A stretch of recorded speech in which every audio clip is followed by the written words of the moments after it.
তুমি সবকিছু বুঝাও না বুঝার বান্ধরে বসে আছো। আচ্ছা তোমার ঘরেও তো একটা বিবাহযোগ্য মেয়ে আছে, তার সাথে যদি এরকম অন্যায় বিচার হইতো তুমি কি এরকম দেখাও না দেখার ভান করে বসে থাকতে পারতা? ন্যায় বিচার না করে পারতা? পারতা না। তোমার নিজের বাপ কইতে আমার শরম করতেছে। দেখো আম্মাজান, সব কিছুরই তো একটা নিয়ম আছে, তাই না? ধরো বামন হয়ে যদি চাঁদের গায়ে হাত বাড়ায়, সেটা কি সম্ভব? ওই ফকিন্নির পুত শরীফ, ওর বোন রে কি আমার সংসারে বিয়ে করে এনে বউ করার যোগ্যতা তার আছে? তুমি আর তোমার পোলা যে কামগুলা করতেছো একদম ঠিক করতেছো না আব্বা, একদম না।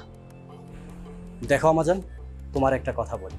কথাটা হইলো, আমার পোলারে কাইটটা 7 টুকরা করে ঘাঙে বাসায় দেব, তারপরও ওই শরীফের বোনের সাথে আমার পোলার বিয়া দেব না। কথাটা মনে রাখো। একদম ঠিক করতেছো না আব্বা, একদম না।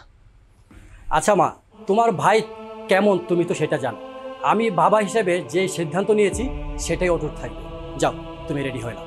আমি কোনো বিয়াতে যাবো না, আমার এত আমোদ উল্লাস লাগে নাই। তোমরা যা মন চায় তা করো।